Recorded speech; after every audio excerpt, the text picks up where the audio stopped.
Hi again then guys, and welcome to the first review, of course, from the new 1.25 update in GT Sport. And what better place to start than with probably, arguably at least, the most important car for the community. A car which was very highly requested, actually to a point that I was kind of surprised by. I didn't realise that the community loved the Honda S2000 as much as they apparently do. I would have thought the NSX would have been more of a priority for most people, but I definitely have seen way more people talking about the S2000, which is kind of ironic to me because back in GT6 I raced online a fair bit and I pretty much never saw people using them for circuit racing, drag racing, top speed racing, and doubtless there were people who did, but it just wasn't a common occurrence from what I saw. Now, it's a popular car, of course, for good reasons. It's a really good sports car in the real world. It's one of the highest rated sports cars, especially for its category and price, so it's not surprising that they would bring such a fan favourite back.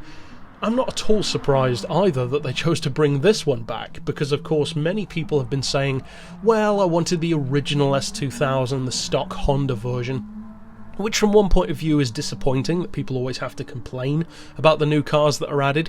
That's not going to change though, unfortunately, because those people frankly are never going to be grateful, because even if you give them the one that they want, they'll then complain about not having something else.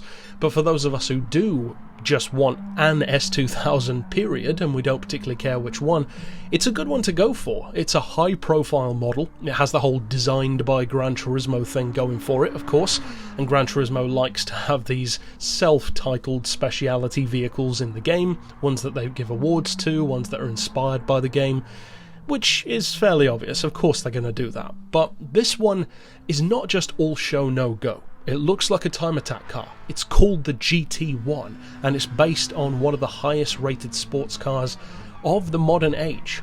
It's got a lot to live up to, so the question is, does it? Well, for the most part, yes. I would say that this is a car which doesn't have any downsides per se. In fact, it's pretty good across the board, if not great in some ways, but it's still one which a lot of people are probably going to end up disliking, at least in this game. And the reasons why are fairly obvious. I actually touched on some of them both in my overall review for the 1.25 update, and also earlier on today, of course, in my tune setup that I did for this car, which you can click through at the end of this video and see if you haven't already, because this S2000 feels much more slippery and much less forgiving than it ever has before in the franchise. And for those who don't know, it's been around for quite a while. Gran Turismo 4 was the first time that the Amuse S2000 was featured, and then we had two versions of it later on. In, for instance, Gran Turismo 6, we had the non-premium, which was the one that showed up first in GT4, and then this one as well, the GT1 Turbo. And in a weird sort of way, we kind of had one like this in Gran Turismo 2. Although it wasn't an Amuse, it was a Honda S2000 GT1 with a fixed hard top. It had nowhere near the kind of power that these do. It weighed like 970 kilos, had about 550 horsepower, and again, I have reviewed that car in Gran Turismo 2. It was always one of my favourite unicorns. It looks really cool. It's based on the first generation S2000 as well, instead of the later one, which this is, and it was a really, really good race car.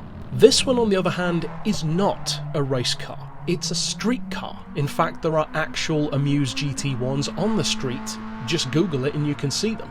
This one is a little bit different though, because of the whole Gran Turismo design aspect, the additional turbo, for instance, putting it over 600 horsepower into true supercar territory.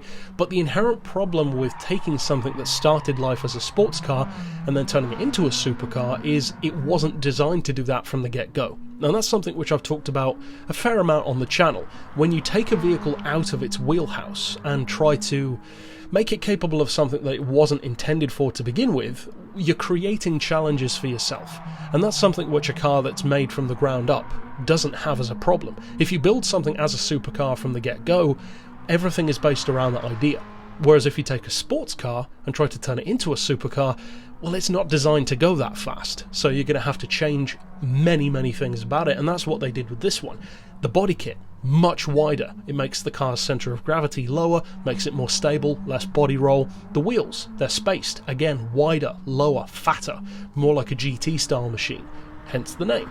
Huge rear wing to give you tons of downforce, diffuser, one of the best looking diffusers I think of any aftermarket car, and the winglets on the front, side skirts, all that kind of good stuff, the fixed hardtop of course, and it's lighter than the normal S2000 to boot. So across the board it's a much more exotic, more honed, more focused machine, and I think that although I don't love the Amuse GT1, although it is the kind of car that I usually would love, but for whatever reason I just don't particularly love this one, it is a car that I have to say does an outstandingly good job of being an aftermarket tuner car that isn't just about show or showing off the brand's parts that they sell, which of course we've discussed before, that's what most aftermarket cars' main purpose is, to sell parts. This one goes way beyond that. This is the kind of car which you would not be at all surprised to see show up at Tsukuba, for instance, for the Time Attack series.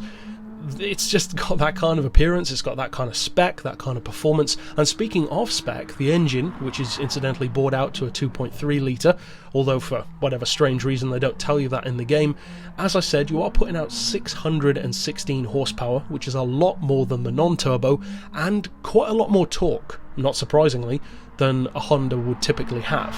419 pound-feet. The weight isn't super light, it's not as light as the Honda from Gran Turismo 2, but it is still light. 1120 kilos, to give you some perspective, is about 30 kilos lighter than an early 2000s actual GT1 car, like a Celine S7R or a Maserati MC12 GT1. So it's legitimately lighter than those. That's impressive. That's a really good start to have that kind of power and that kind of weight. And because of that combination, the horsepower per tonne is very healthy. In fact, it's exactly 550, which is, to put it again into perspective, even more than a Veyron, which has around 530. And when you factor in that the car has a similar kind of price tag to what it's always had in the franchise of 250,000 credits, and to boot is, I repeat, is an N-class vehicle, thank goodness for that, it's not Group X, which it could have easily been, especially given the Drift Subaru, the Time Attack Subaru. You could have quite easily dumped this one in there as well, but thankfully they didn't. And it makes it a very useful car, because of course it's N600 stock, but although you cannot increase the power, kind of unfortunately, but the last thing this car needs is more power, let's be honest, you can reduce it to N500 and even down to N400.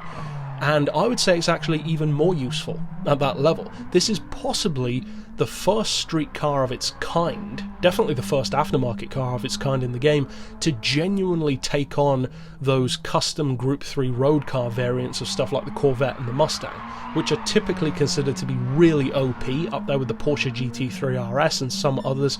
This one can take those on. Now, the reason why many people probably won't like it as much is because of the handling. It is more slippery. As I said, I did a tune earlier today to bring it under much more control, so it's not that it can't be changed, it's almost that people just want things served up on a platter immediately. They want it to be super easy, just pick it up straight away. That's not the way it should be. This is how the car should have always been. Tricky, professional drivers only. It's an S2000 turned up to 11, as the saying goes. So overall, even as someone who is not a super fan of any Honda S2000, GT1 or otherwise, I have to say I'm happy with how they represented the car. It sounds cool, it performs in the way that it should, and it's very useful for racing in the N classes as well, so definitely pick one up. But that's it for this pick overall, of course. I'll see you guys next time, and for now, as always, thanks for watching.